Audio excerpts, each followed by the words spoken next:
But I am just so honored and pleased to introduce Mr. Bill Federer. I'll just read a short bio. It's much longer, but I'll just a shorter version. We know he's a historian, a nationally known speaker, best-selling author, and there's books in the back. He's president of AmeriSearch, which is a publishing company dedicated to researching America's noble heritage. Bill's American Minute radio feature is broadcast daily across America and by the internet. His Faith and History television broadcasts daily on the TCT network stations across America, and that's by DirecTV. He's authored more than 20 books. His first book, America's God and Country, an encyclopedia of quotations, that's sold more than 500,000 copies. And just for additional information about Bill, just visit AmericanMinute.com. So, without further ado, we're going to turn it over to Bill Federer. Thank you, Stephanie. Thank you, Stephanie.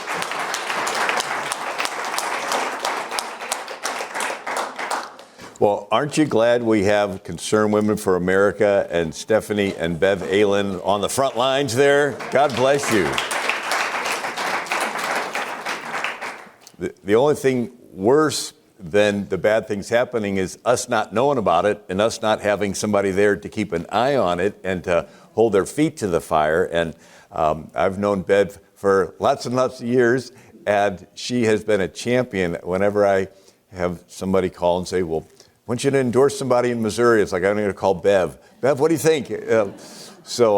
Anyway, I put together a book years ago, and it's called Socialism, The Real History from Plato to the Present. And I have lots of presentations on it, and one of them I pulled out for today.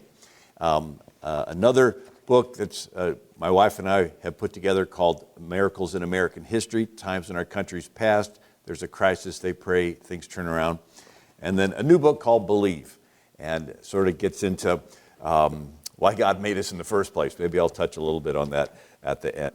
So my website's AmericanMinute.com, and you're a spirit which loves God, and you live in a body which hates God, and your mind is sort of the decider, right? And it's interesting that in the 19th century, there was a military theorist in Europe named Clausewitz, and he gave the classic definition for the purpose of war. The purpose of war is to force your opponent to submit to your will. Pretty simple, right? So you're going through all this problem, with weapons and shooting and killing. Why? Because your enemy is loyal to the other side. What if you could just mess with their mind? Get them to be disloyal. Get them to be disheartened. Get them to be confused. Get them to be disoriented. And so it gave birth to something called psychological warfare, cognitive warfare. Sun Tzu's Art of War, 5th century BC, China, he's giving all this military advice. Always being uphill to fight downhill, never fight in front of a river, because if you're losing, it makes it really hard to run away. A lot of strategy. But then he says, supreme excellence in a commander consists of breaking the enemy's resistance without fighting. So if you're a really, really good commander, you'll win without a fight. You'll get them to think you're more powerful than you are. You'll get them to think that you're like everywhere, and they get mentally defeated, and then they surrender without a fight. Now it's called 5th generation warfare, where you get your enemy to surrender without them even being aware they're in a fight. I mean, why even wake them up to let them know they're in a war if the goal is to get them to submit to your will? What if you could just get them to submit to your will without them even realizing they're in a war? Now, this psychological warfare, we did some of this during World War II, where we dropped pamphlets down on the Germans that would say, your side has already lost, your commander just hasn't told you, and they'd be out there, why are we fighting? I read that we already lost, and it would mess with their mind. And the Japanese did it to us with Tokyo Rose. and the radio waves would go across the Pacific Ocean and to the ships and the islands where our men were, and she had this seductive voice, and she'd say, "You Americans are terrible, you're doing terrible stuff," and it would demoralize our guys. It's actually in the Bible. The 12 spies went into the promised land. 10 of them came back with a negative report. "There are giants in the land, we're like grasshoppers." And it spread like fire through the Israelites, and they're talking about stoning Moses and electing a captain and going back to Egypt. And God was so upset, he made them wander for 40 years in the wilderness. They were defeated in their mind. They didn't even make it to the battlefield. And so that's the Numbers chapter 13 and the 10 spies. "We're not able to go up. They're too strong for us.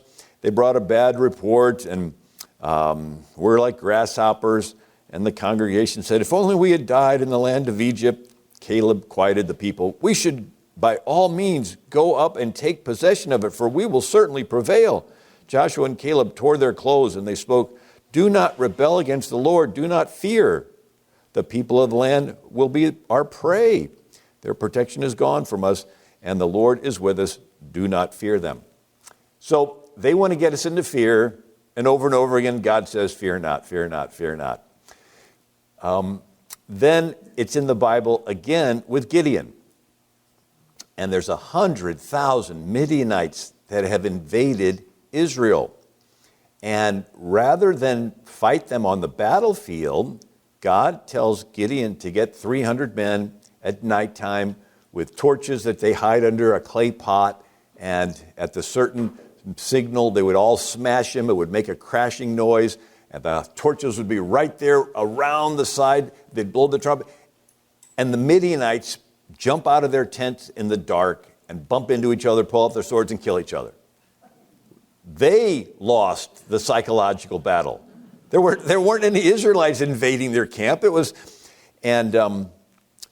So the personal battle is between fear and faith, and fear spreads like fire, but faith and courage is contagious.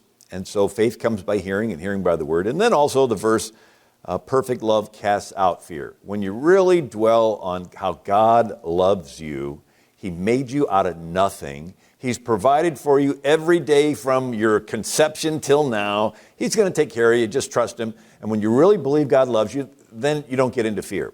And so the battle for the mind.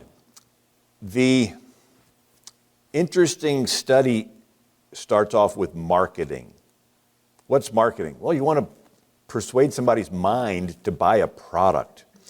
And in the 1800s, marketing was Wells Fargo wagon and Sears catalog, and they would list everything about a sewing machine.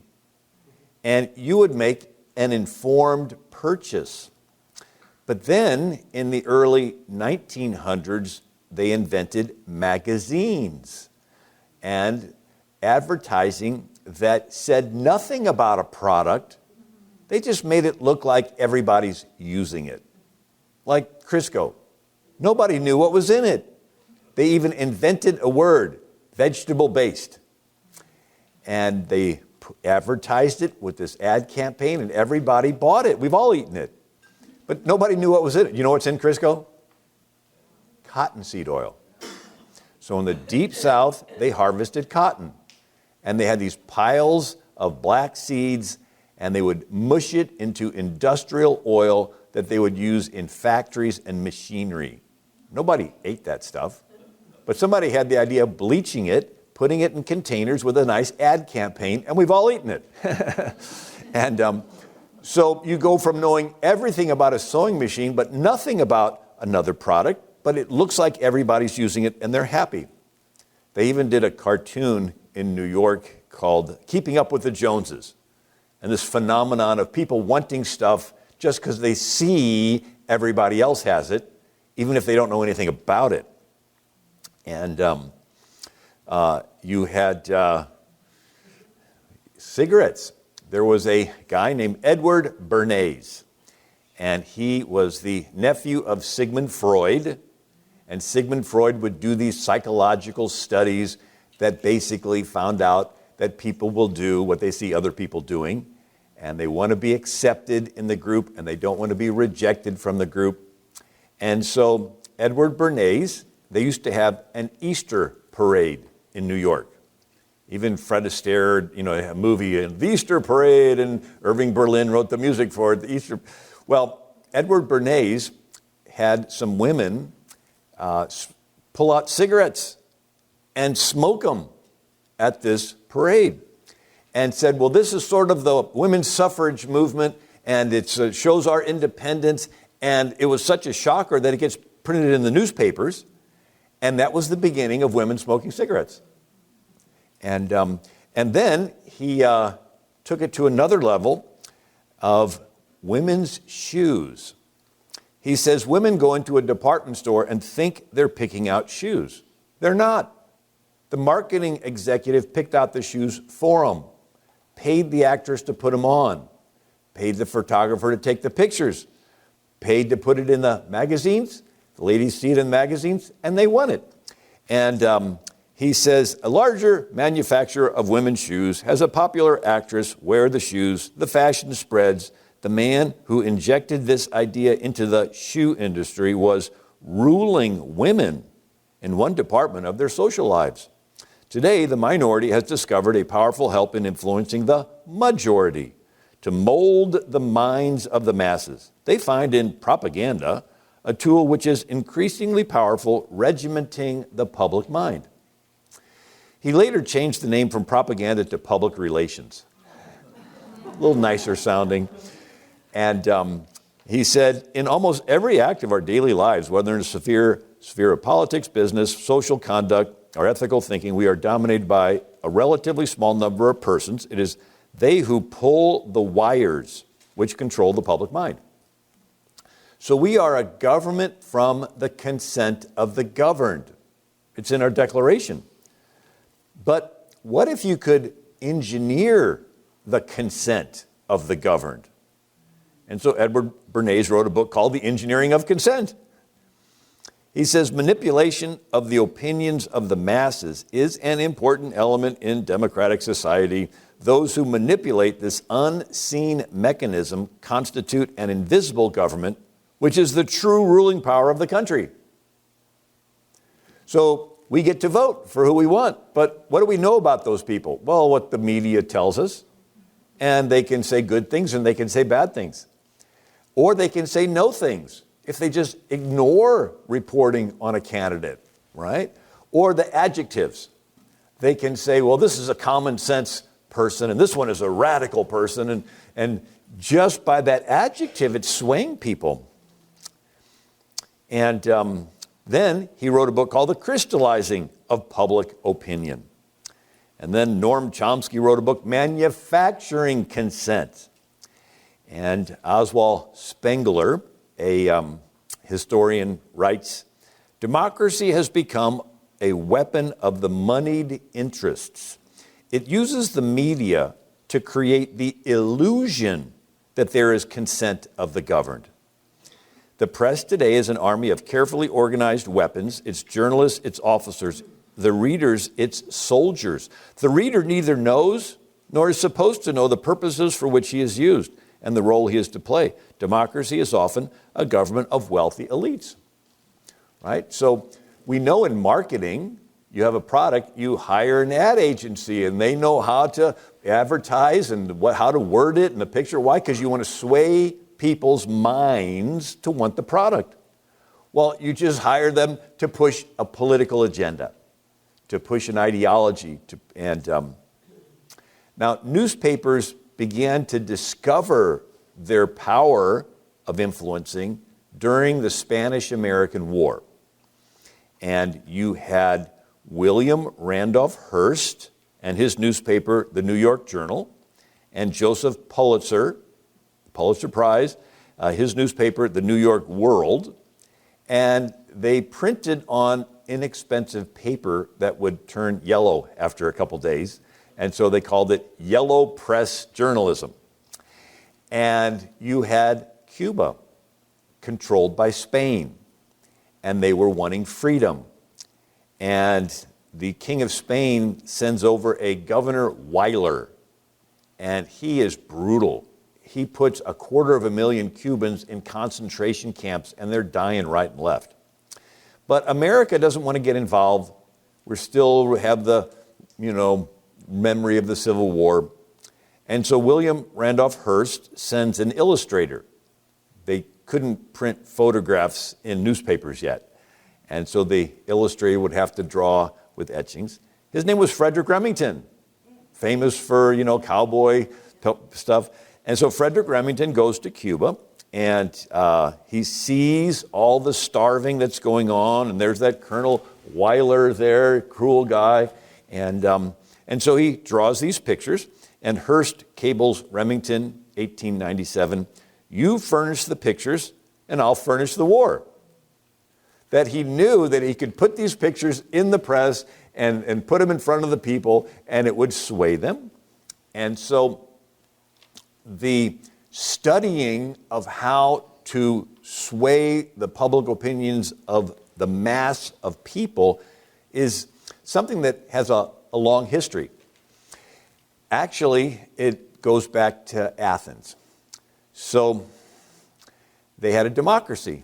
Demos means people, krasi means rule, and in a democracy, the people rule. That's different than a king. One of the books I did called Change to Change, I researched every single century of recorded human history. Writing was invented around 3300 BC, according to secular textbooks, Sumerian, cuneiform on clay tablets in the Mesopotamian Valley.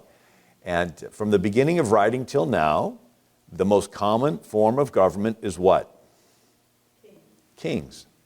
Right? Nimrod, pharaohs, Caesars, Kaisers, Sultans, Tsar, Maharaja, Genghis Khan, Julius Caesar, Attila the Hun. The name changes, but power wants to concentrate into the hands of one person. And it goes back to our selfish, fallen human nature. You put some babies in a playpen, one takes the rattle from the others. Put some kids on a playground, one's the bully hogging the ball. Put some junior high girls in a clique, one of them is the diva. Put some people in the woods, one of them is an Indian chief. Put them in an inner city, one of them is a gang leader. And all a king is a glorified gang leader. If you're friends with the guy on top, you're more equal. If you're not his friend, you're less equal. And if you're his enemy, you're dead. It's called treason. Or you're a slave. People say, I thought slavery started in 1619. No, wherever you had the first king on top, you had slaves on the bottom. And so the first instance, and they keep getting bigger, because with military advancements through the centuries, kings can kill more people. So instead of Cain killing Abel with a rock, they can kill with bronze weapons or iron weapons or phalanx spears the Greeks had, or scimitar sword that the Muslim had, or gunpowder that the Chinese. The weapon improves, but it's that same fallen nature of Cain killing Abel. And with technological advancements, kings can track more people. Remember Augustus Caesar? He wanted to have a worldwide tracking system called the census, right? And if he could have had 5G and cell phones and cameras, he would have been wanting to track people that way. So the most common form of government is kings. They keep getting bigger until the King of England was the biggest. America's founders decided they didn't like this globalist king telling us what to do. So they broke away and flipped it and made the people the king. So the word citizen is Greek. It means co-king. Right? You're a citizen. Kings have subjects who are subjected to the king's will.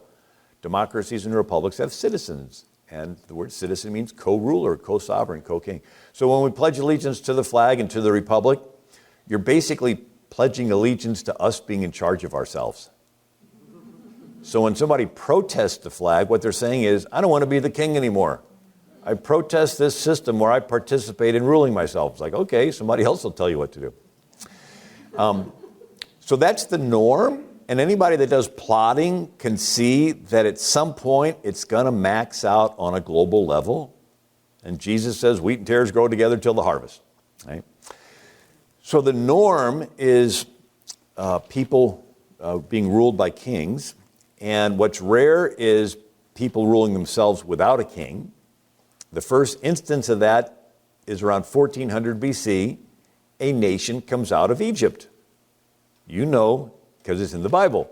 It's Israel. And Israel is in the promised land, and for 400 years, Israel does not have a king. That's the first instance in world history of a nation with millions of people and no king. And it worked because every citizen was taught the law, and every citizen was personally accountable to God to follow the law. But then they stopped teaching the law. You said they did? Yeah, you got Eli, the high priest. His own sons are sleeping with women in the very tent where the Ark of the Covenant is. And then you got another Levite with a silver graven image in the house of a guy named Micah in the tribe of Dan, comes along and says, hey, come along with us. We'll steal this graven image and you can be a priest to our whole tribe. You're like, what's this Levite priest doing with a graven image? And then another story of a Levite with a concubine. The law says the Levite's to marry a virgin of his own tribe. And here he is with the woman he's not even married to. He's not following the law. And turns into chaos. The poor girl's raped to death by sodomites. And by the time you're grossed out, you read this line, every man did that which was right in their own eyes. Why? Because the priests had stopped teaching them what was right in the Lord's eyes. They lost the fear of God. They had human passions, turns into chaos. And then they go to Samuel the prophet and they say, we want to be like all the other countries. We want a king. Samuel cries, and the Lord tells Samuel, they didn't reject you, they rejected me. And so the norm is kings. Israel did not have a king for 400 years. Fast forward to Athens, and they had no king off and on for a couple centuries, and they had a democracy. So where there's a king, if you have an agenda, you got to get in to see him. China would have emperors, 5,000 years of emperors.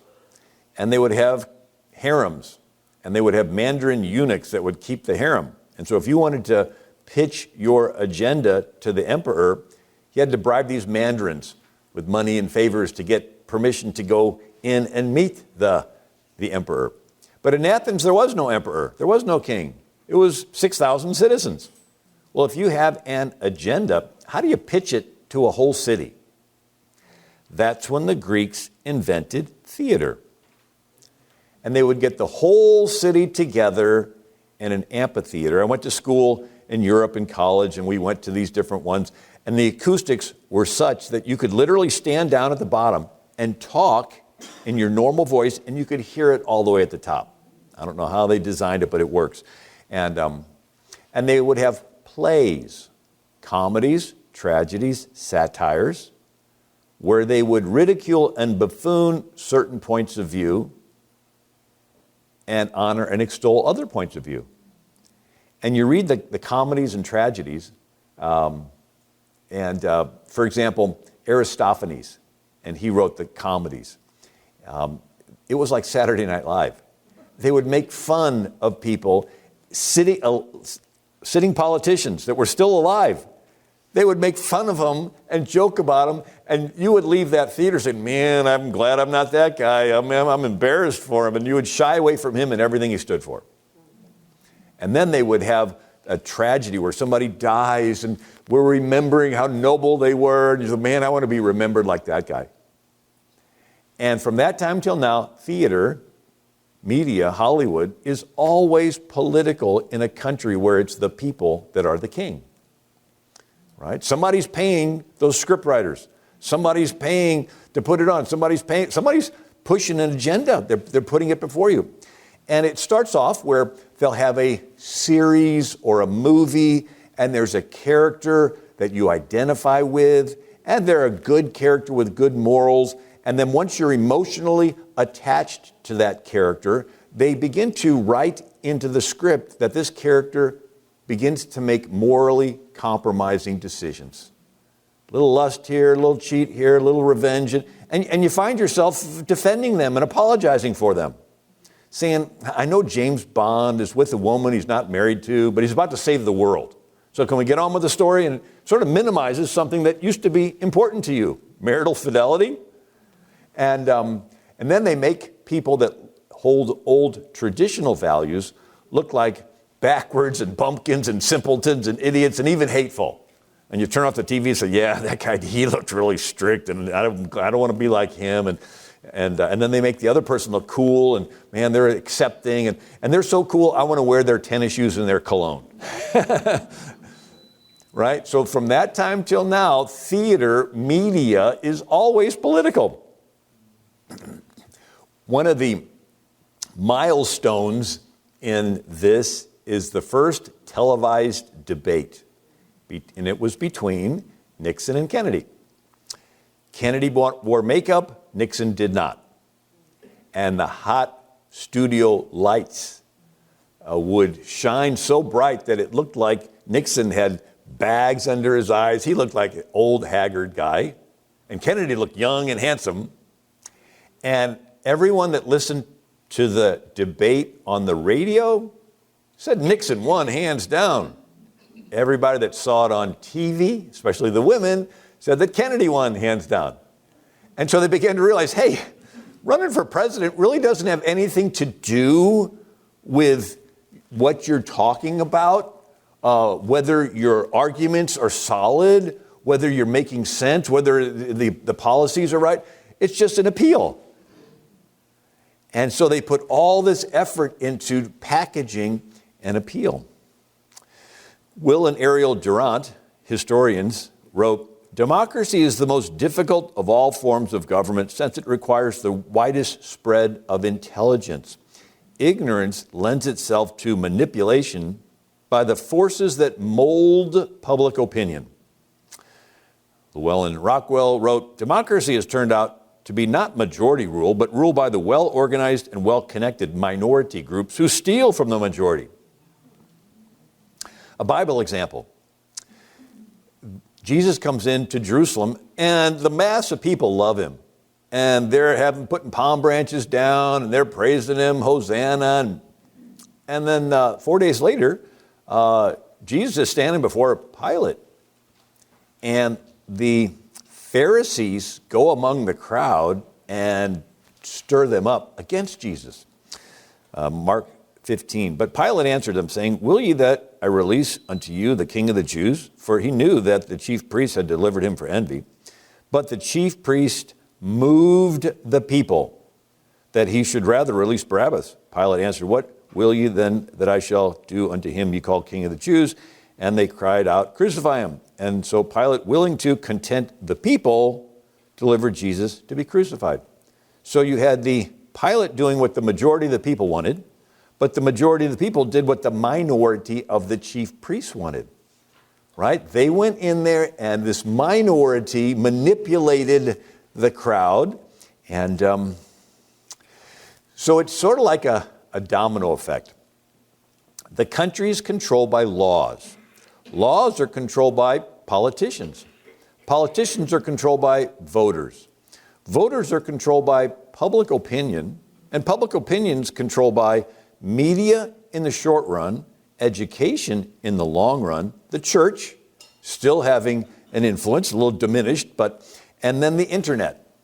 And so whoever controls the internet, right, because they can censor the voices they don't want, and whoever controls the church, that's why they want to have woke churches and so forth, and they want to control education, and then media. If you control that, you control the country. The saying is that politics is downstream from culture. Now, I'm not the first one to observe this. There was an Italian socialist named Antonio Gramsci. And you had Stalin wanting to have communism conquer through tanks. And Gramsci said, there's no way you're going to defeat the West on the battlefield. You need to rot it from within. It's going to take a long time. It's called the Long March Through the Institutions. And he got on the wrong side of the tank communists, and they put him in prison where he dies. But before he dies, he writes his prison notebooks. And Antonio Gramsci said, "The civilized world has been thoroughly saturated with Christianity for 2,000 years. Any country grounded in Judeo-Christian values cannot be overthrown until those roots are cut." Now, Judeo-Christian values, if I were to describe them, politically, it would be one word: individual. That you have rights as an individual, because you're made in the image of God. And this God is not a respecter of persons. The emphasis is on empowering. You get blessings from God. The government's purpose is to protect and guarantee to you your God-given rights, but it emphasizes the individual. Socialism is a group thing. And so the idea is you want to get people to identify with groups, and then you can control them by threatening to kick them out of the group or advancing them in the group, right? And the public opinion is what manipulates them. It's a cult type of thing, but most of the world calls it honor-shame culture. And so if the group honors you, your worth as a person goes up. If the group shames you, your worth as a person goes down. In Islam, they call it the ummah, the community. And if your daughter embarrasses you in front of your friends in the community, they'll kill their own daughter to regain their honor, right? But Judeo-Christian values says you have a worth irregardless of the group, simply because you are made in the image of God. I wrote a book called 3 Secular Reasons Why America Should Be Under God. And I was at a book convention years ago. A gal came up, she goes, I'm an atheist, I don't want America under God. I said, well, do you like having rights the government cannot take away? She said, yeah. I said, then those rights need to come to you from a power higher than the government. That's why the founder said all the rights come from the Creator. That's why John F. Kennedy, in his inaugural address, said the rights of man come not from the generosity of the state, but from the hand of God. If there's no God, where do your rights come from? The state. Well, what the state giveth, the state can taketh awayeth. And if you want to have rights the government cannot take away, there has to be a source for those rights higher than the government, higher than the collective, higher than the group. And then I asked her, I said, do you like being equal? Yeah. Well, where did equality come from? Didn't come from Islam, because infidels are not equal to believing Muslims. Women are not equal to men. Even Muhammad said a woman's mind is deficient, so it takes 2 women to testify in court against 1 man. That was Muhammad. It didn't come from Hinduism, where you have a caste system. 4 major castes. The top is the Brahmin. They're near divinity in the Hindu belief system. And the lowest is the Dalits, or the untouchables. And they have to clean the sewers.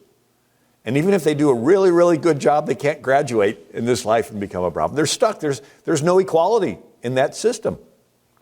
And then in communistic countries, your worth is dependent on your utility.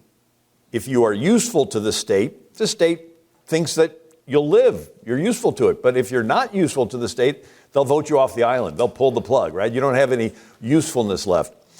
And so the Judeo-Christian belief system is you have equality because you're made in the image of God, and God is not a respecter of persons. And so Antonio Gramsci goes on, socialism is precisely the religion which must overwhelm Christianity. In the new order, socialism will triumph by first capturing the culture via infiltration of schools, universities, churches, and the media, transforming the consciousness of society, right? So there's infiltrating the institutions that mold public opinion, because you're wanting to control the entire public. Many are familiar with something called the 7 mountains of influence. Christians used to have all these, right? 98% of the country at the time of the founding was Protestant, 1% Catholic, 0.1% Jewish. I read through every state constitution. 9 of the original 13 state constitutions required office holders to be Protestant. 3, all you had to do was be a plain Christian. 1 had 0 religious requirements. Rhode Island, founded by Baptists. They said if you required someone to be a Christian, they could say they were, even if they weren't, that would be hypocritical. And then in the 1820s, there's an Irish potato famine. Millions of Irish Catholics come to America. The Catholic percent goes from 1% to 20% in a decade. There's a backlash, but then finally, different states change their state constitutions from requiring you to be a Protestant to just requiring you to be a Christian. And then there's a persecution of Jews in Bavaria, middle 1800s. They come across and they get accommodated. And the Jewish population goes from 0.1% to 1%. And today, the Jewish population is 2% of the population. And so the majority of the country was Judeo-Christian. In 1965, 98% of the country identified as some denomination of Christian. 1965. You had Franklin Roosevelt passing out Gideon's New Testament and Book of Psalms to all the soldiers in World War II. Brown ones to the Army, blue ones to the Navy. And now it's gone from 98% down to 65%. The latest Pew PEW poll shows that there's 65% of the country identifies as Christian. So they've, but the Christians used to control these different 7 mountains. And what are they? Arts and entertainment, business, education, family, government, media, and religion. So we sat back and let the other side take it over. And how did it happen? Well, they infiltrated, like Antonio Gramsci said. Matter of fact, a Congressman, Albert Herlong, in 1963, read the 45 tactics that the communists would have in infiltrating the country. And number 15 was capture one or both political parties. Number 17, get control of the schools. Use them as transmission belts for socialism and communist propaganda. Get control of teachers' associations. Put party line in textbooks. Infiltrate the press. Gain control of key positions in radio and TV. And fire TV hosts that don't toe the line. I actually got a chance to spend some time with Tucker over the years, and he's a great guy. Infiltrate churches, replace revealed religion with social religion, social justice. And infiltrate and gain control of more unions, infiltrate and gain control of big business. That's an interesting one. About 10 years ago, you had the beginnings of index funds. BlackRock, State Street, Vanguard, and they invested in everything on Wall Street, so it wasn't very risky. And it took advantage of the gradual rising of the stock market. Now they control trillions of dollars. And people have their retirements in these asset management companies. And you might own a couple shares of Exxon. You're not going to drive across the country and book a room in an expensive hotel and go to a stockholder meeting. I mean, you don't know what to say when you get there, right? And so what do? You check the little proxy box. And this asset management company goes to the stockholder meeting with thousands of proxy votes, and they dictate to the company what they're going to do. Like Larry Fink is the head of BlackRock, and they're all pro-China. They're all pro-diversity and LGBT and ESG score, environmentally friendly, socially woke, and governance. I mean, they're all pushing. So we used to think that, oh, good business, right? But now the businesses have turned because of the upper level. So you think of Nestle and General Mills as competitors. Who owns them? Well, you can go Google it. BlackRock, State Street, Vanguard. Pepsi and Coke, we thought they were competitors. Who owns them? BlackRock, State Street, Vanguard. Pharmaceutical companies, media companies. 80% of the S&P 500 companies controlling interest is owned by BlackRock, State Street, Vanguard. And so they are pushing their agenda. And anyway, I just thought I'd come and give you a little encouragement today. And so it also, with politicians, they want to get money for their election. What do? They go to the businesses.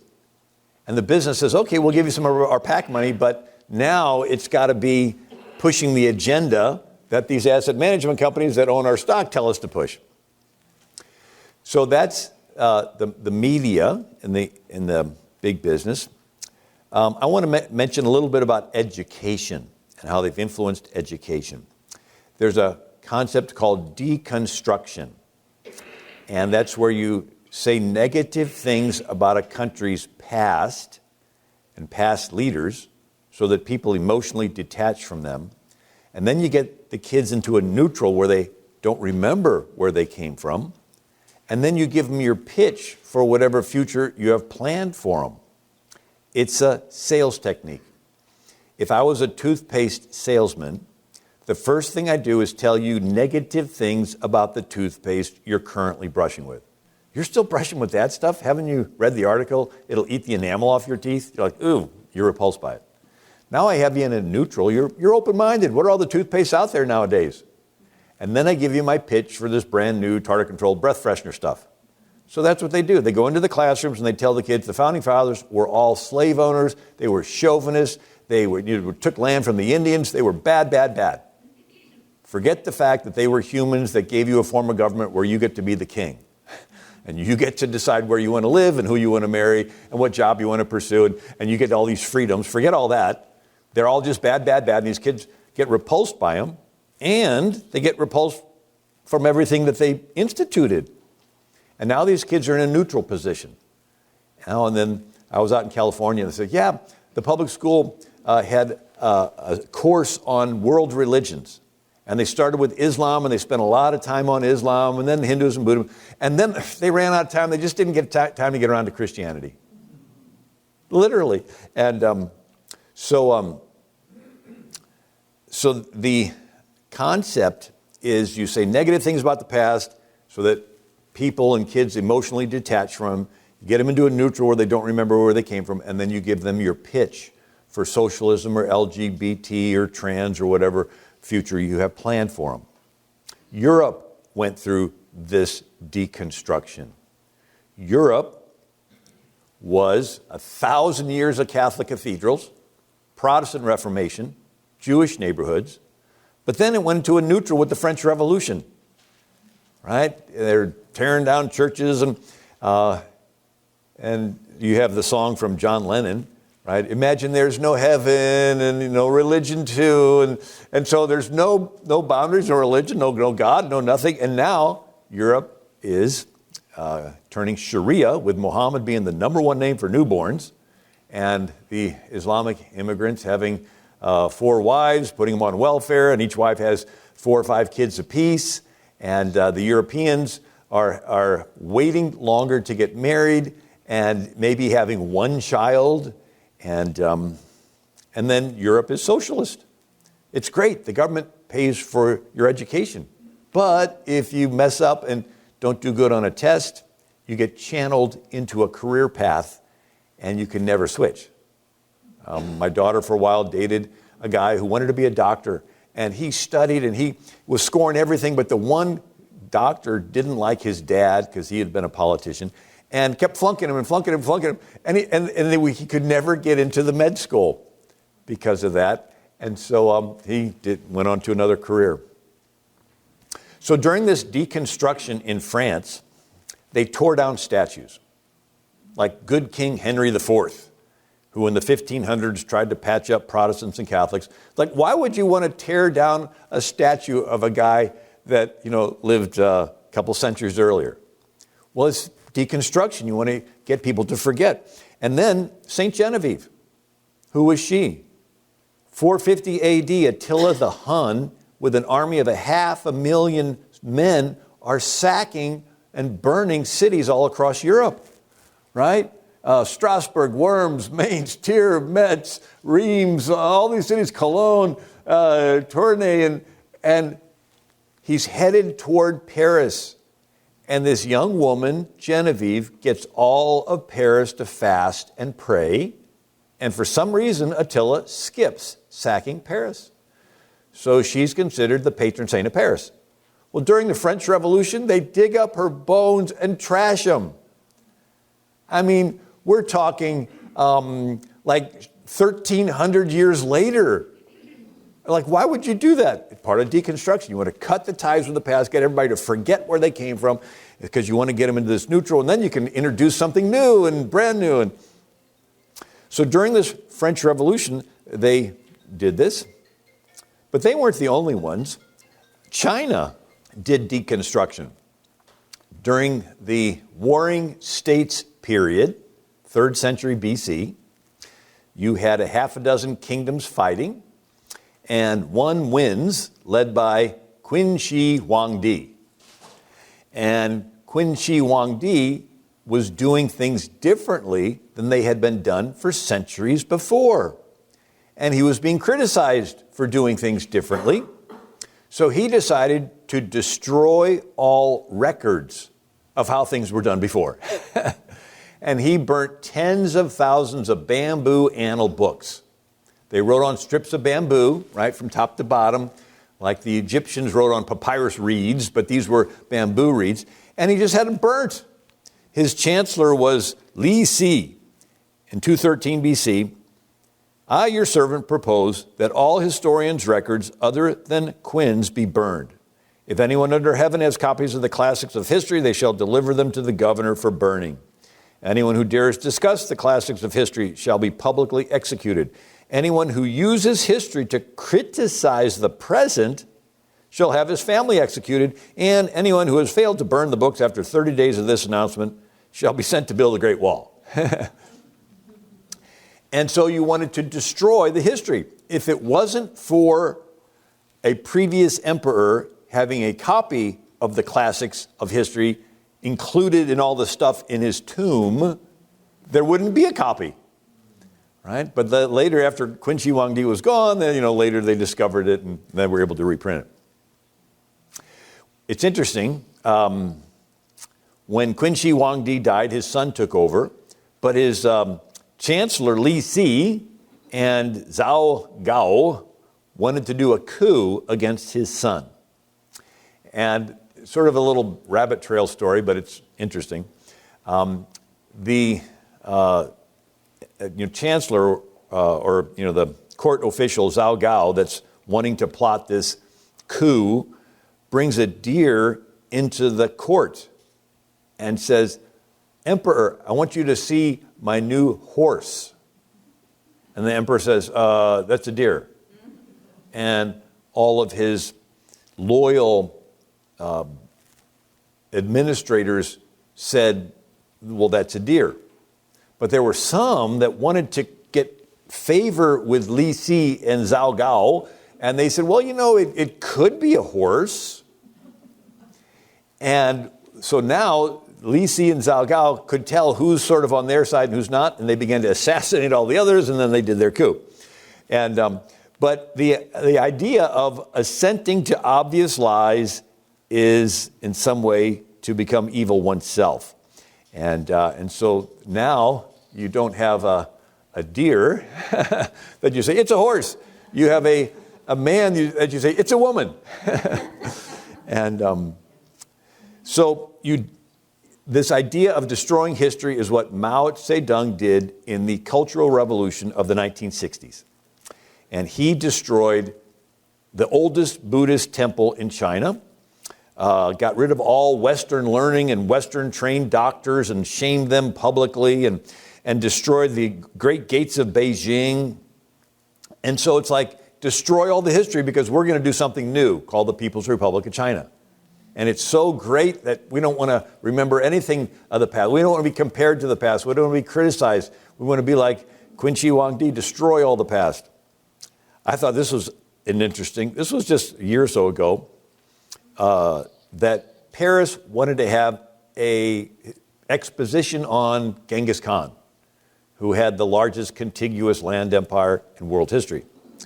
Well, for the Chinese, Genghis Khan was Mongolian, and they considered it an embarrassment that for a century or so, the Mongols controlled China. And so the same way they're tearing down statues in America, they are tearing down monuments to Genghis Khan in China because he's Mongolian. And so Xi Jinping calls Paris and says, "You're not going to have an exposition on Genghis Khan." So they cancel it. So they're still erasing history that they don't like. Pol Pot in Cambodia, 1975, did the same thing. He made 1975 the new year zero and said anything prior to that was irrelevant. And he killed everybody that wore glasses. He said if you wore glasses, you could read. If you read, you knew the history. And he wanted to get rid of the history. And he killed a third of his country. His famous line was, "To keep you is no benefit, to destroy you is no loss." Right? There's no God, it's just a power grab, and if you help me grab power, then your life is, I consider your life useful to me. And if you're not helping me grab power, your life is useless. Islam does the same thing when they come in to countries. And you had the oldest library in the world in Alexandria, Egypt. And around 640, 648 AD, around that time, Amir ibn Alas invades Egypt and goes to Alexandria and sees these museums and libraries filled full of these old books and parchments. And they send a message to Caliph Umar, what should we do with all these books? And he said, every book that does not agree with the Quran, destroy. And every book that does agree with the Quran is redundant because we have the Quran. So destroy them all. It took 6 months to burn them all. And they still do it today, right? The ISIS destroyed the museum in Assyria. So now it's called the 1619 Project, or Howard Zinn's People's History of the United States. It's specifically designed to make everybody that had anything to do with the founding of the country look bad, so people emotionally detach from them and everything they did and stood for, so that we're now in a neutral position, and then they can give their pitch for socialism or LGBT or trans or Sharia Islam. Carl Sandburg, a poet, said, when a nation goes down, one condition may always be found: they forgot where they came from.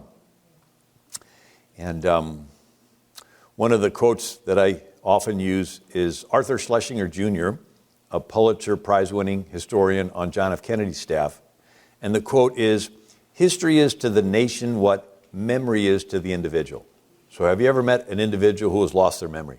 Maybe they have Alzheimer's, they forgot who they are, they forgot who you are, right? You can take anything away from them. We sort of have national Alzheimer's. Here we are, the freest country that the planet has ever seen, and we forgot who we are, forgot how we got here, and we're letting our freedoms get taken away. George Orwell, in 1948, wrote a dystopian novel called 1984, and in it, there is a character named Winston. He's working for the government in the Ministry of Truth department, but all he does is lie. Sort of interesting how that works. And the pneumatic tube was just invented, right? You get a deposit in the bank and you put it in and it sucks it through that tube. So this was new technology. He'd be at his desk, and down the tube would come history that he was supposed to edit. And he would take his little knife and pen knife and cut out the old history and then put in the new. And the old history he would put in another pneumatic tube, and it would get sucked down into the incinerator in the basement. And so it was called Down the Memory Hole. And so this character Winston said, every record has been destroyed or falsified. Every book rewritten, every picture has been repainted, every statue and street building has been renamed. Every date has been altered, history is stopped, nothing exists except an endless present in which the party is always right. I know, of course, that the past is falsified, but it would never be possible for me to prove it, even when I did the falsification myself. After the thing is done, no evidence remains. The only evidence is inside my own mind. And I don't know that any other human being shares my memories. Everything faded into mist. The past was erased, the erasure was forgotten, the lie became truth. If there's no God, then why stick to the way it happened? If you can twist history to push your agenda, just like you twist a news story today, you may as well twist news stories in the past. Orwell said, those who control the past control the future, but those who control the present control the past. So you draw your identity from where you came from, but if they can change that, then it changes the trajectory. So we're talking about manipulating the masses, controlling the mind of the public, and we're talking about people will do what they see other people doing, the marketing of products. You want to wear clothes or whatever you see other people wearing. But then there's another force that manipulates. It's fear. And in 1938, you had Orson Welles and a radio drama called War of the Worlds, We interrupt this program to announce that New Jersey is being invaded by Martians.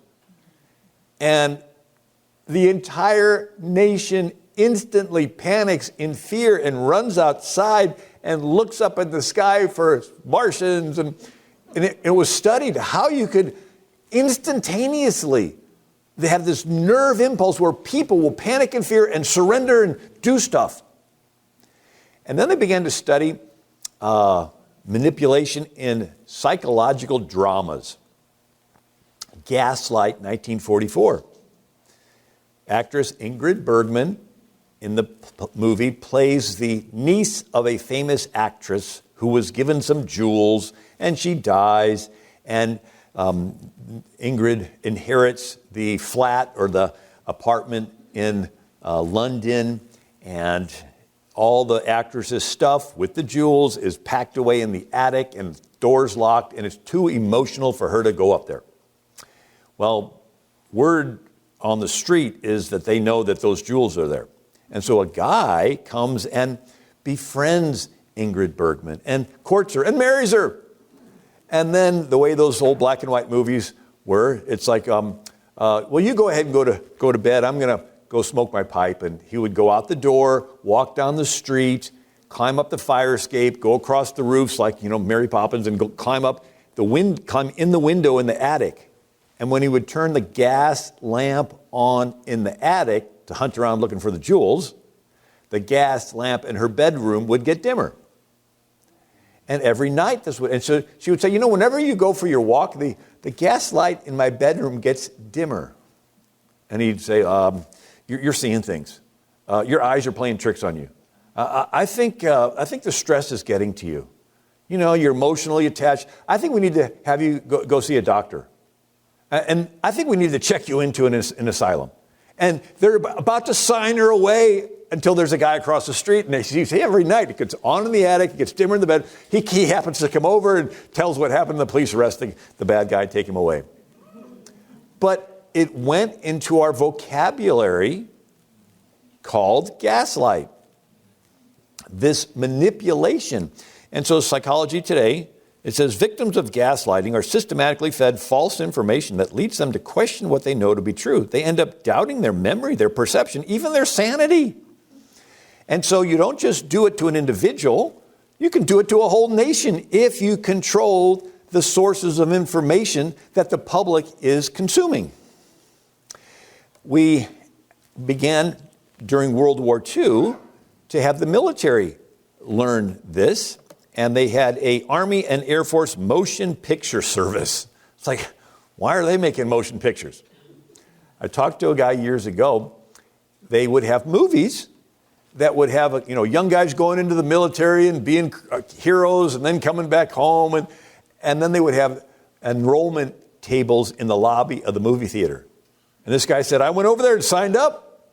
Now, we were fighting a legitimate enemy of Hitler. And so we did want to get people to fight, but they began to realize, hey, we got some power here. And we're not the only ones that knew that. Nazis knew it. And so they had a minister of propaganda named Joseph Goebbels. And he read Edward Bernays. And he realized that people will do what they see other people doing. They'll buy products. And he goes, hey, with the fear of the war, right? The fear of the Orson Welles War of the Worlds, this fear. And then he would have 100,000 people gather in an assembly, and they would begin to give the Hitler salute in the front. And it would work its way back, and everybody, like a wave at a football game. And everybody would see everybody else giving it, and get closer and closer, then they'd give it, then people would see you giving it. And it was this how do you get an entire nation to buy into Nazism, right? It's this fear, and then everybody's doing it. And so Joseph Goebbels says, it is the absolute right of the state to supervise the formation of public opinion. Think of the press as a great keyboard on which the government can play. An interesting quote from the British Lord Acton, official truth is not actual truth. Anything, you can have somebody that's in charge of Department of Homeland Security and 6 million people coming across the southern border. And he can say, our border's secure. Nobody's coming across. You know, Kissinger, it's not a matter of what is true that counts, but a matter of what is perceived to be true. So this manipulation, so we're talking about molding the minds of the masses, going from marketing of products to marketing of ideologies, adding in their fear. People do what they do. There's another thing, and that's where they do the bad stuff, but they blame you for it. And it's called psychological projection, where the attacker blames the victim, or blame shifting. Accuse others of what you do. And little kids do this. I didn't start the fight, you did. Or a cheating spouse will accuse the faithful spouse of being unfaithful. And this is what narcissists do. And whatever they're guilty of, they want to accuse you of. You got the Jussie Smollett staged a hate attack against himself so that he could have an excuse to malign people that he didn't like. I saw an interesting quote from David Axelrod, who was a former presidential advisor. And on NPR radio, he said, in Chicago, there was an old tradition of throwing a brick through your own campaign office window and then calling a press conference to say you've been attacked. You do the bad stuff, but you blame the innocent people for it, and they have to back up, and they get smeared in the media with it. And because all the media wants is your name and somewhere in the sentence, the crime. Doesn't matter if you're denying it, doesn't matter if you're guilty. All they want is, because most people, they just make a word association. They just read the subject lines of the email, and if they see somebody's name in the crime, they make a connection. It was interesting, this concept of blame shifting has gotten into something called entrapment. So you had the FBI planning a kidnapping of the Governor Whitmer in Michigan, and they got half a dozen low IQ guys to go out for beers, even gave him marijuana, and the FBI orchestrated it, arranged every meeting, paid for every meeting, and did everything. And then they said, oh, we caught these guys planning it. And so they were planning it, but they wanted to blame somebody else for it. Nancy Pelosi even had a term for it. She calls it the wrap-up smear. And she said, it's a diversionary tactic. You demonize, and then the wrap-up smear. You smear somebody with falsehoods, and then it's reported in the press. And so you had the Democrat Senator Harry Reid, and he lied and said Mitt Romney did not pay his taxes. And it caused negative press for Mitt Romney, and he loses. Afterwards, Time magazine is interviewing Harry Reid, and they said, we researched, Romney did pay his taxes. And Harry Reid said, yeah, but he's not president, is he? He didn't win, did he? So if there's no God, there's no right or wrong. It's just if your political agenda was right, and if it works, that's all they care about. So projection. What if there is a candidate that, as Secretary of State, was colluding with Russia, giving away a fifth of the U.S. uranium to Russia in exchange for a $145 million contribution to her Clinton Foundation? Well, what does she want to do? Pay for a Steele dossier to accuse her opponent of colluding with Russia. His name gets smeared with it in the media, and if it ever gets pointed back at her, by that time the water's muddied. The public doesn't know who to trust, and she gets a pass. And she just gets to pay a $113,000 fine to the FEC for doing it all. And then let's say there's another candidate that's extorting Ukraine, saying, stop investigating my son Hunter, or I'm going to hold back billions of dollars of U.S. aid. What do? You accuse your opponent of extorting Ukraine. You accuse them of the exact crime you're guilty of, so that their name gets associated with it in the media. People make a mental decision, and if they finally realize that they were wrong, by that time the enthusiasm for the issue is gone, and the water's muddied, and they get a pass. So evidence points to the government knowing that Biden had papers that he should not have had in his garage next to his Corvette. They knew this for months, and they knew it was going to break and it was going to be a bad story. So what did they do? They orchestrated a raid on Mar-a-Lago. They wanted the headlines. They wanted to make it a big splash so that people would associate archive papers they shouldn't have, and he's got it. And then finally, after everybody's made their mental decisions, they leak it out. Well, Biden's got some in his garage. And people are like, well, I guess they all do it, so big deal. Right? And so they get a pass. Where if they hadn't done that and they just would have said, these papers were found, then it would have been a big deal. And so you accuse others of what you're guilty of. It's in the Bible. Potiphar's wife was lusting after Joseph, but she accused Joseph of lusting after her and trying to rape her, right? You have Ahab sees Elijah and says, you're the one that's the troubler of Israel. And Elijah says, no, you're the one that's troubling Israel. Paul was in the temple in Jerusalem. Shaved his head, he's fasting, he's there praying, and the Pharisees see him. And they grab him. And they stir up a riot. And they're pulling Paul apart, and the Romans come and rescue Paul. And now Paul has to be at a trial. And the prosecuting attorney for the Pharisees is Tertullus. And he begins to accuse Paul. We have found this man a pestilent fellow, a mover of sedition among the Jews, a ringleader of the sect of the Nazarenes who's gone about to profane the temple. Then Paul answered, they neither found me in the temple disputing with any man, neither raising up the people, neither in the synagogues, nor in the city, nor can they prove the things wherewith they now accuse me. In other words, they did the insurrection at the Capitol, but they wanted to blame this innocent Paul for doing it. Nero set fire to Rome because he wanted to clear out these poor neighborhoods for his building projects, but he blamed the Christians for it and proceeded to wrap them in burlap and dip them in tar and put them in torches in his garden. Even the Pharisees did it to Jesus himself. I mean, here are these Pharisees, right? Jesus said, you're of your father, the devil. But these Pharisees had the audacity to accuse Jesus of being demon-possessed. He's casting out devils by the prince of devils, right? And Adam did it to God. Blame shifted. Adam sinned. But what did he say? The woman you gave me, right? It's your fault for you, right? And so that is the typical response of somebody that is doing something wrong and they're caught. They want to accuse you of what they're guilty of.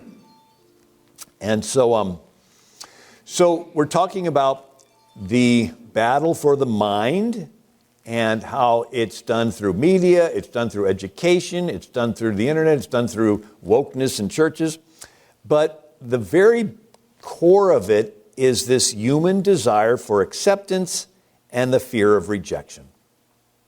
A water molecule is individual, but you put it with other water molecules and they operate as a group. The waves, a fish in a bowl, but you put it with other fish, they operate in a group.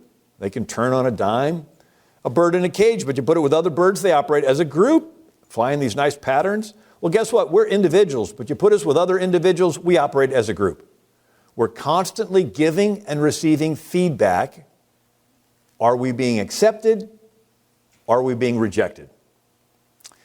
Now, at the beginning of the country, the majority of people, like I mentioned, were Catholic, Protestant, and Jewish. And so a non-believer would adopt biblical behavior because they wanted to fit in with the group that was predominantly Christian. And but now they've captured the majority molding. And so you have kids want to fit in at school, wear the tennis shoes, and nobody wants to be not invited to the party. And Saul Alinsky says, ridicule is man's most potent weapon. You threaten to kick somebody out of your group. And now this group acceptance, one of the interesting studies was the Korean War and a process that the term came into being in the 1950s called brainwashing. It came out of the Buddhist concept of cleansing the mind, right? You just meditate and you cleanse your mind. It's like an emotional reset. But what they did with these Korean War prisoners, they went into the military loving America. We rescued them. They hated America. It's like, what happened to these guys? They would isolate them for months until these guys, in World War II, they put them in the prison camps, but they could communicate with each other. Later in the Vietnam War, their cells were next to each other and they would tap the Morse code. But in the Korean War, they had zero communication with anybody else. And after months of this, they were at a vulnerable, weak, emotional state. They would bring them into a room with a bunch of guys who had already caved. And before this prisoner could be accepted in the group and get the emotional reinforcement that they so craved, they had to reject America. They had to agree with them, yeah, America's bad, yeah, America's terrible. And once they did that, then they got the pat on the back and the buddy treatment and the part of the team again. And it cemented it emotionally in their psyche. So even when they're rescued and they're back in America, they still hated America. And so one of the other interesting things is enforced trivial demands. So this brainwashing, your human mind wants to know why you're doing something. Even if you're a prisoner and you're picking up rocks and taking them from here to there, you're like, okay, I must be building a road or something. But the next day they say, okay, pick up those rocks, take them back where you got them. And you're like, and then in the middle of it, they would switch and they would tell somebody to do something and somebody to do something, and they'd switch it. And they kept switching it up until finally you're like, I can't figure out what's going on. And you just say, okay, I'm a zombie. Just tell me, what do you want me to do? Go over here, okay? Right? So whenever I go through the TSA, it's like, this can't go through the scanner. You got to take it out. Now you got to put it in the tray. No, well, you can wait, take your belt off. No, you can leave your belt off. You can take your, it's like, switch. It's like, finally, it's like, okay, just tell, And I thought this was interesting. The prisoners that were successful in resisting the brainwashing had a sense of humor. Isn't that interesting? Just to be able to water off a duck's back. Okay, we're going to do this crazy stuff again today.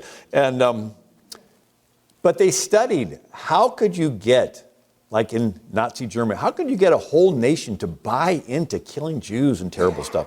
So they did an experiment on college campuses called the Solomon Asch Conformity Experiment.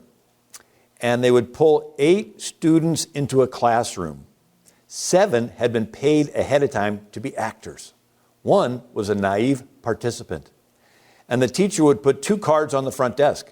1 card had 1 line, and the other card had 3 lines, 1 longer, 1 shorter, 1 the same.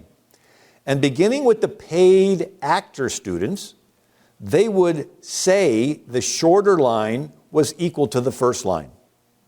1 by 1, yeah, this was, By the time I got around to the 8th naive participant, 30% of them would deny their own eyes to fit in with the group. They're looking at the lines, they're not equal, but they're like, well, they must see something I don't see, and they doubt their perception, right? The power of wanting to fit in with the group is very powerful. Now, if only 1 of the paid students disagreed, then it goes from 30% down to 5%. And so they called it the spiral of silence. People will self-censor their views if they think they are in the minority. And so Chuck Colson talked about a wine tasting. And they poured vinegar in the wine. And everybody was in on it except one naive couple. And this couple writes on the card, this wine tastes terrible. But one by one, the other couples would say, oh, this was great. It had character. It was robust. By the time it got around to that naive couple, they scratched out what they wrote negative, and they agreed with the rest of the group. Yeah, it tasted really good.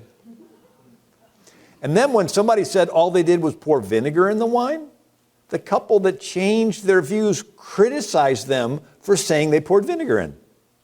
And it's a phenomenon called false enforcement. Once people buy into the lie, they will help enforce that other people buy into the lie. Right? And they don't even know why. Sort of interesting, you read these, there's hundreds of studies, Johns Hopkins studies, that show that the masks have zero effect. But you'll see people in their car with nobody else in the car wearing the mask. My wife was watching the Newsmax with Rob Schmidt. He goes, that's somebody that should not be allowed to drive a car. It's like, so they've hacked human behavioral software. We are social creatures. We want to be accepted. We don't want to be rejected. And they have weaponized it to push their agenda. Now, it's the authority figure that decides what's accepted or rejected. And they did another experiment, and it's called the Stanley Milgram shock experiment at Yale in 1963. They advertised in the newspaper for teachers and learners. So some people show up, but the learners were in on it. And they have the teacher in a room, and the teacher witnesses the learner being wired up to some electrical thing. And then they take the teacher in another room and a microphone, and he used to ask questions of the learner. And whenever the learner got the question wrong, he was supposed to flip a switch on this electronic-looking thing and give him a shock. And so he'd ask a question, the guy would get it wrong, he'd give him the shock, and the guy would go, ow. And then each time he had to switch a little more powerful of a shock. And then if you get it wrong, sort of, ow, get it wrong, ah, got it wrong, ah, the guy would be just screaming in pain. And the person giving the shot would look over at the authority figure, a guy in a lab coat. And they're like, shouldn't you check on him? They go, this is science, the experiment must continue. It's like, well, okay. And he, ah, and he says, well, shouldn't you check on him? He goes, this is science, the experiment must continue. I mean, finally he's flipping the switch and there's no noise in the other room. And he's like, do you want to check him? Maybe he had a heart attack. This is science, the experiment must continue. They would give up to 450 volts, enough to kill somebody. As long as there's an authority figure saying, well, this is science, the experiment must continue. They need to have somebody that they can present as an authority figure that says, this is science, disregard your common sense. See, because they were thinking, well, gee, all those German people weren't evil people, but they had an authority figure that says you have to do this. Like, well, okay, I'm used to obeying. And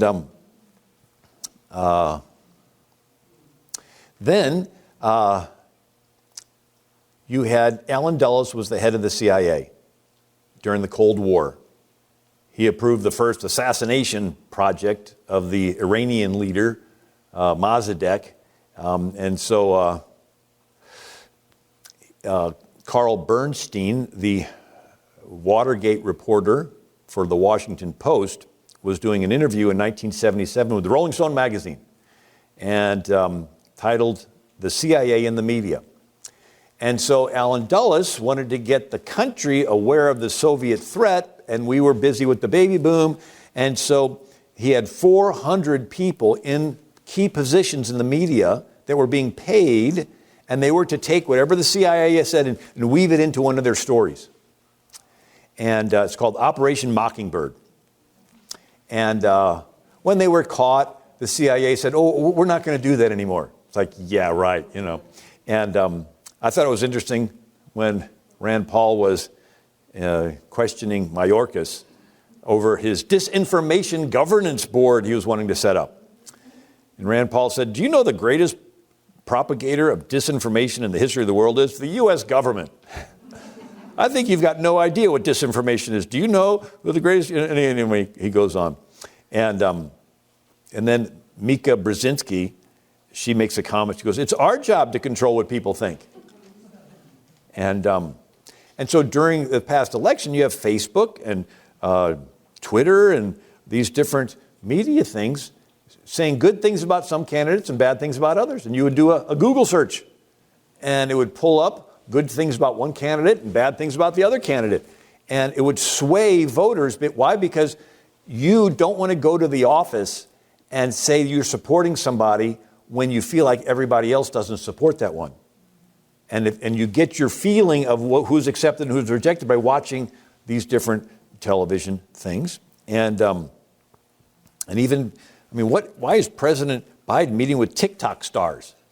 Why? Because he wants them to be the Operation Mockingbird. So I want you to take my storyline and you get it out to your influence group.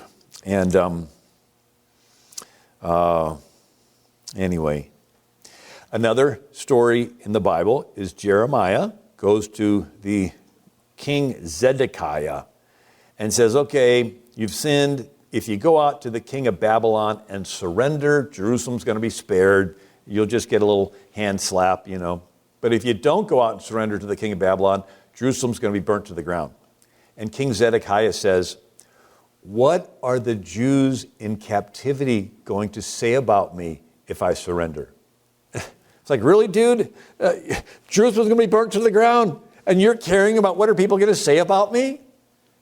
The idea of acceptance or rejection, it's in the Bible. Peter was with Jesus 3 years. Now he's around a fire. A girl gets in his face and says, you are with Jesus? And you can just picture Peter looking around the fire and everybody's eyeing him. And he says, I never met the guy. Like, that's it? You caved that fast? The fear of being rejected from a group of strangers. Now, after the resurrection, Peter is filled with the Holy Spirit, and the Sanhedrin says, we told you never to speak in that name again. And Peter says, we must obey God rather than men. Now, Peter doesn't care what the group says. All he cares about is what God says. It's only when you have a relationship with God can you not care about what people say about you. And I love this picture of, here's Exodus. It says, do not follow a multitude to do evil. Right? So everybody's doing it, everybody's feeling it. Yeah, but if it's evil, the Bible says don't do it. Have some backbone. So you have Sam Coonrod was the only baseball player not to kneel in protest when they did the kneeling against the flag. Afterwards, they asked him why. He goes, well, I'm a Christian, so I just believe that you can't kneel before anything besides God. And then Jonathan Isaac was a Orlando Magic basketball player, and he was the only one not to kneel in protest. And afterwards, they asked him why. And he said that he's a Christian. All lives are supported through the gospel. Everyone is made in the image of God, and we all share in his glory. Again, it's only when you have a relationship with God can you have the backbone not to cave to what people say about you. But if you don't have a relationship with God, your very worth as a person is, do people say nice things about me? Right? I don't want people to post anything bad about me. I don't want them to block me or cut me off. And I thought this was interesting. So Jesus is with his disciples, and he says, who do men say that I am? And they say, some said, thou art John the Baptist, some Elias or Elijah, and others Jeremiah. And then, of course, Peter says, you're the Christ. But you think of it, who are the three guys that they think that Jesus was like? Well, John the Baptist stood up to Herod. And Elijah stood up to King Ahab. And Jeremiah stood up to King Zedekiah. You know, I was sort of thinking that maybe one of the evidences of being filled with the Holy Spirit is standing up to corrupt government. I mean, you know, Peter denied Christ and now he's standing up. Maybe one of the evidences of being filled with the Spirit is not caring what the group says, because you have a relationship with God. And so it's the approval of rejecting the approval of man and only wanting the approval of God. It says, many believed on him, but because of the Pharisees, they did not confess him, lest they should be put out of the synagogue, kicked out of the group, for they loved the praise of men more than the praise of God.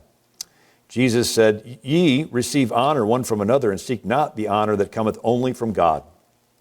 You know, we're the bride of Christ. Every romance novel, right? Every romance chick flick movie, right?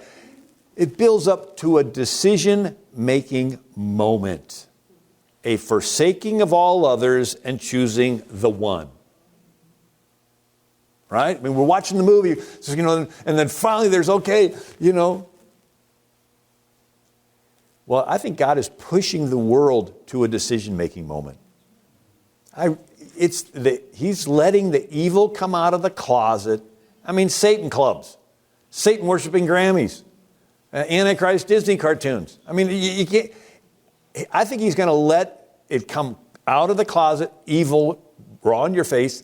And at the same time, people are going to be bolder for Jesus than ever before.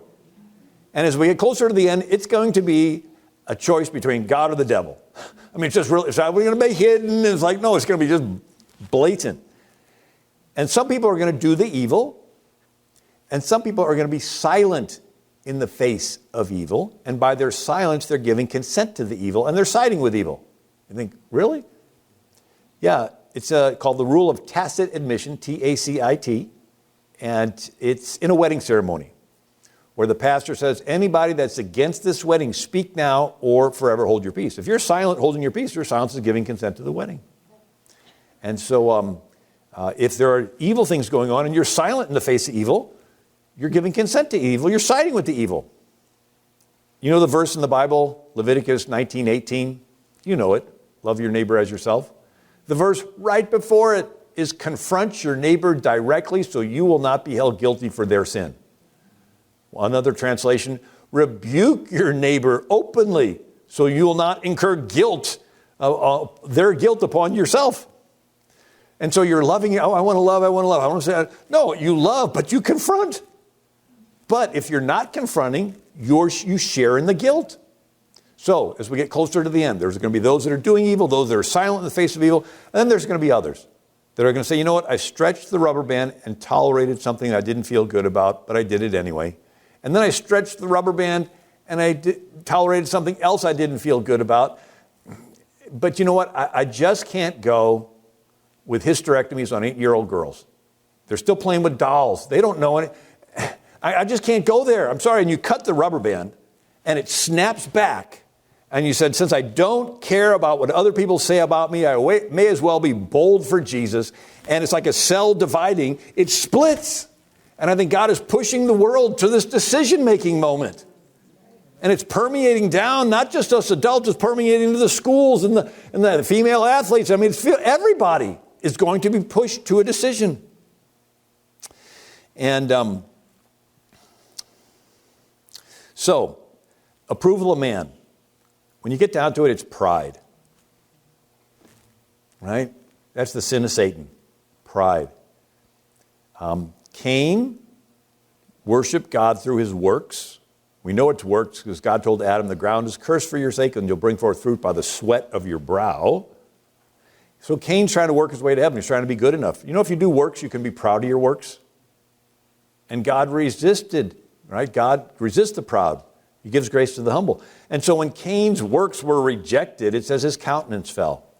He was embarrassed. His pride was hurt. I mean, there's only got his mom and dad and his brother and God. But right in front of them all, his thing was rejected and his pride was hurt. And instead of repenting and believing in the Lamb like his brother, he got filled full of hatred and anger, wanted to murder his brother. Abel trusted in the Lamb. And it's this picture, God's on one side, we're on the other side, our sin separates from God, the Lamb pays for the sin. When you're trusting in the Lamb, you're implicitly acknowledging you're insufficient in yourself. It's like, I'm not good enough myself, I need help, and here's this lamb, and it takes the judgment for the sin in my place. So Noah offered lambs when he got off the ark. Abraham offered lambs. Moses had every family in Israel kill a lamb, put the blood over the doorpost of his house, so the angel of death would pass over. Solomon had 1,000 of them killed when he dedicated the temple. The high priest would bring the blood of the lamb and sprinkle it on the mercy seat. Right? The blood changed it from a judgment seat into a mercy seat.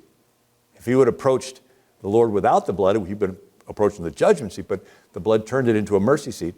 Finally, John the Baptist points to Jesus and says, behold, the Lamb of God that taketh away the sins of the world.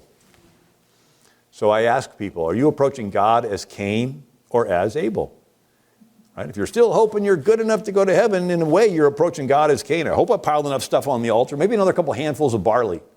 Or are you approaching God as Abel? It's not me being good enough. It's this lamb that took the judgment for all my sins. And when you believe in that, you're accepted by God, and then it's the Holy Spirit fills you, and then the Holy Spirit does all the good works through you. So the works are being done, but the motivation, instead of, I hope I earn brownie, but no, it's the Holy Spirit doing the works. Could be the exact same pile of works. From the outside, they're exactly the same, but the motivation is different. And so the motivation is God is using you to love a world that's hurting, to clothe the naked, feed the hungry, rescue those unjustly sentenced to death, right? Stand up for righteousness. And anyway, so this is a close that I've done a couple times, but I wrote a new book called Believe. And you know when you just write something and you're sort of excited about it. So we talked about world history. We talked about humans wanting to be accepted, not wanting to be rejected. We talked about how, in a sense, God is pushing us to a decision-making moment, right? Choosing Him or rejecting Him. But let's zoom out all the way. And the question asked is, why did God make us anyway? You know, in 2003, they focused the powerful Hubble telescope on a spot in the sky where there was nothing.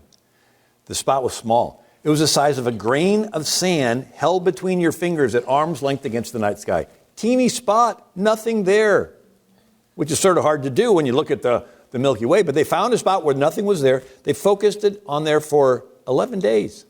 When they developed the images, in that spot was 10,000 galaxies, with hundreds of billions of stars in each galaxy. It's called the Hubble Ultra Deep Space Field. And this is the picture. This is not an artist rendition. This is the furthest picture ever taken away from planet Earth, and every dot you see is a galaxy with hundreds of billions of stars. And now with the James Webb telescope, they see it even clearer. And light travels in waves, with blue being the shortest, fastest wave and red being the slowest, longest wave. They saw the red shift, so you're seeing the slow part of the light. In other words, these galaxies are moving away from us. They now estimate the observable universe is 93 billion light years across and still expanding at the speed of light. So God created light. Light travels at 186,000 miles per second. Einstein's theory of relativity is the closer you can travel approaching the speed of light, for you time slows down. And if you could travel the speed of light, for you time would stand still. God created light. He's faster than light. So for God, time stands still. We'll never comprehend that. But there is a verse in the Bible that says a day with the Lord is as 1,000 years and 1,000 years as a day. Imagine experiencing one day as if it's 1,000 years. In other words, we are living in slow motion compared to God. God exists in the ever-present now. I am that I am. When you're in His presence, you cannot think of the future. You cannot think of the past. You can't even think. You're just experiencing that you're in the presence of all power and all beauty and all glory. So for God to create our reality, He had to create a little space-time bubble where everything moves in slow motion compared to now. So the speed of light is actually slow. It's called the speed of causality, and it's the fastest that 2 points in the universe can communicate in a vacuum, right? And so why is this important? Because we can make our little free will decisions, but since God's outside of time, He can readjust every atom before time goes to the next frame to make sure that His will is going to take place on the planet. So it's our limited free will in the context of His sovereign will. So God created light, and they now estimate the observable universe is 93 billion light years across and still expanding at the speed of light. And the largest star they found is Stephenson 2-18. It's a super gas giant. It's so large. If you were to place Stephenson 2-18 in our solar system, it would engulf the orbit of Saturn, the sixth planet from the sun. We're the third planet from the sun. Could you imagine one single star that enormous? And God made it all. And He made you. Why would He make you? What could you offer a being that is that powerful? Nothing, except maybe something. What's a galaxy anyway? It's a bunch of rocks. Hot rocks, cold rocks, molten rocks, vaporized rocks. A rock cannot love you. So at some time in eternity past, in God's infinite wisdom, it's almost as if he said, been there, done that, I can make everything. I would really like someone in my image that could love me. Now it gets interesting, because love by definition must be voluntary. The moment it's forced, it evaporates.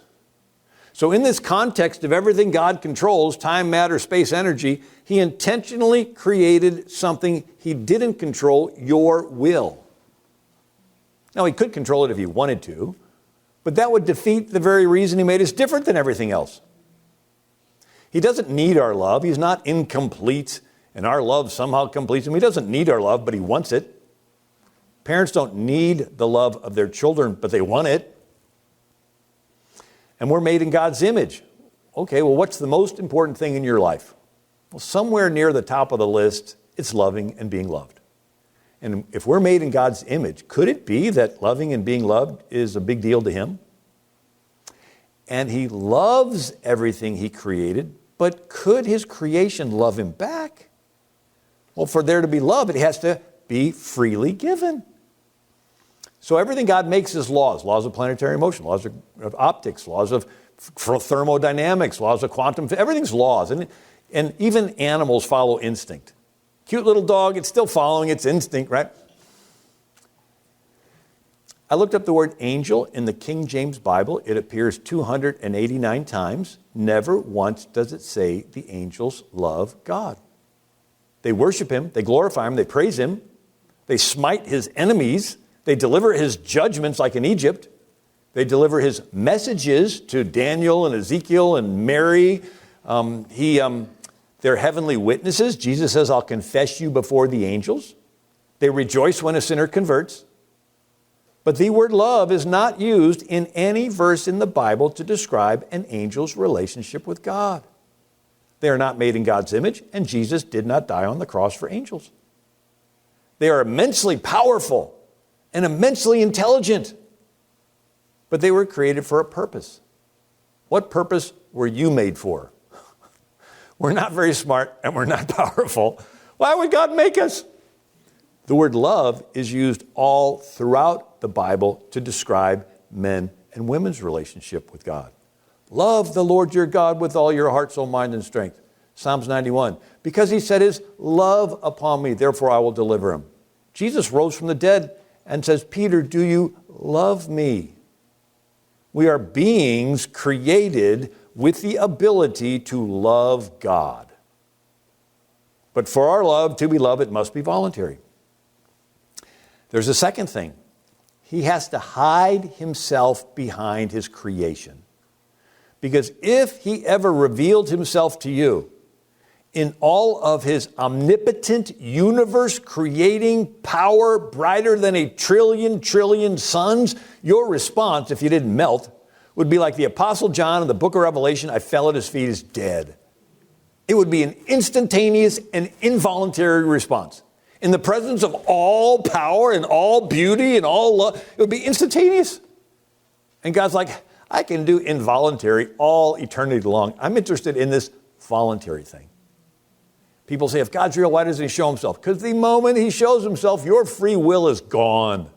In the presence of all power, and the same hiding of himself that gives us the opportunity to have a free will necessitates that we have faith, right? If he shows himself, you wouldn't need faith. Yeah, but you wouldn't have a free will either. I was thinking of a way of explaining it. A billionaire has a son who goes to college, flies in on his private jet, drives up in his Lamborghini, Rolex watch, fancy clothes, gold rings. He's going to have every girl on campus wanting to meet him. But if he lays that aside and drives up in an old clunker, got holes in his jeans, the uppity girls are going to ignore him. But then there's a girl that likes to study with them in the library, and they eat together in the cafeteria, and they become friends. And she takes heat from the clique for hanging around this nobody guy, but she believes in him. They fall in love, they get engaged. And then one day he says, hey, I want to take you back to meet my dad. And they're like driving up to this castle, mansion, estate, and the girl's like, whoa, you didn't tell me about all this. He knows that she loves him for him, not because of all of his stuff. If Jesus would have come to earth in all of his glory, every political ladder climber would say, oh, I love you, I'm your friend, yeah. But instead he's born in a manger, a barn. It says in Isaiah 53 of the Messiah, there was nothing in his countenance that would make us want to desire him. He only wants those that love him for him. So he creates us as free will beings, hides himself to give us the opportunity to have a free will. But there's a third thing. He's just, and he cannot help it, which means he has to judge every sin. If he does not judge a sin, by default, he would be giving consent to the sin. Like the wedding ceremony, if you're silent, you're giving consent. If there are sins and God's silent, not judging the sin, he would be giving consent to the sin. And if God gives consent to one sin, one time, he denies his just nature. He denies himself. He ungods himself. He's kicked out of heaven. And he is not going to get kicked out of heaven, and he is not going to deny himself, and he is going to judge every sin. So he could never be loved back. He loves everything he created, but if he creates free will beings, hides himself so we have the free will, but if we step out of line one time, he has to judge us. Because if he doesn't judge us, he'd be giving consent to the sin. If he gives consent to sin, he's denying himself, and he cannot deny himself. So he can never be loved back. Until he came up with a plan. He actually had the plan before he created anything. Matter of fact, the plan was the reason he created everything. And the plan was his own son would become the lamb and take the judgment for all of our sins. So God is just in that he judges every sin, but he's love in that he provides the lamb to take the judgment for the sin. So I'm reading the book of Revelation. I've read it 1,000 times, still trying to figure it out. But there's one thing that seems clear. It's God that's pouring out the vials of judgment in the book of Revelation. Right? Lamb breaks the seal, angel throws the censer, angel blows the trumpet, angel pours out the fire. It's like, why is that? Well, that's the final judgment. God's a just God. He has to judge every sin he missed along the way. So you can't get 10,000 years into eternity and say, God, there were the sins back then, and you didn't judge this one. You were silent. Were you giving consent to that sin? Is there a part of you that's unjust we didn't know about? It says the smoke of their torment rises forever and ever, and the angels cry out, righteous and true are your judgments, O Lord. Nobody's going to question for the rest of eternity that God judged sin. But that's the final judgment. He won't do any more judging throughout the rest of eternity. But in that sense, Jesus had the book of Revelation judgment poured out on his head. He took the judgment for every sin that everybody would ever do upon himself on the cross. There's a verse in the Bible that says, a day with the Lord is as 1,000 years, and 1,000 years as a day. Jesus experienced that day on that cross as if it was 1,000 years. That's why he was sweating drops of blood. Charles Wesley wrote the hymn, Amazing Love, how could it be that thou, my God, shouldst die for me? And you think, okay, God's just. There's one Jesus and there's billions of us. We've all sinned, fallen short of the glory of God. We all deserve hell. How can one person balance it out? Jesus is divine. He experienced judgment in a dimension we can never comprehend. I have a degree in accounting, so I like things that balance. You take an eternal being, Jesus, who's innocent, suffering for a finite, limited period of time. It's equal to all of us finite, limited beings who are guilty, suffering for an eternal period of time. Let me say that again. An eternal being who's innocent, suffering for a finite period of time, is equal to all of us finite beings who are guilty, suffering for an eternal period of time. Infinity times finite equals finite times infinity. An unlimited being suffering for a limited period of time is equal to all of us limited beings suffering for an unlimited period of time. Jesus experienced the equivalent of eternal damnation in all of our places. And he's the only one who could have done it. And out of love for the Father and out of love for you and me, he became the Lamb. It says in Isaiah 53, it pleased the Lord to crush him. He took the judgment. And then he rose from the dead to prove he was who he said he was. This way, you and I can approach this universe-creating, omnipotent, all-powerful, and all-just God without having to worry about being judged. The Lamb is his way to love you without having to judge you. It's his plan. He came up with it. So he can love you and you can love him back throughout all eternity. It's not based on you being good enough. It's based on Jesus, the Lamb of God, taking the judgment for all of our sins. And then he fills you with the Holy Spirit.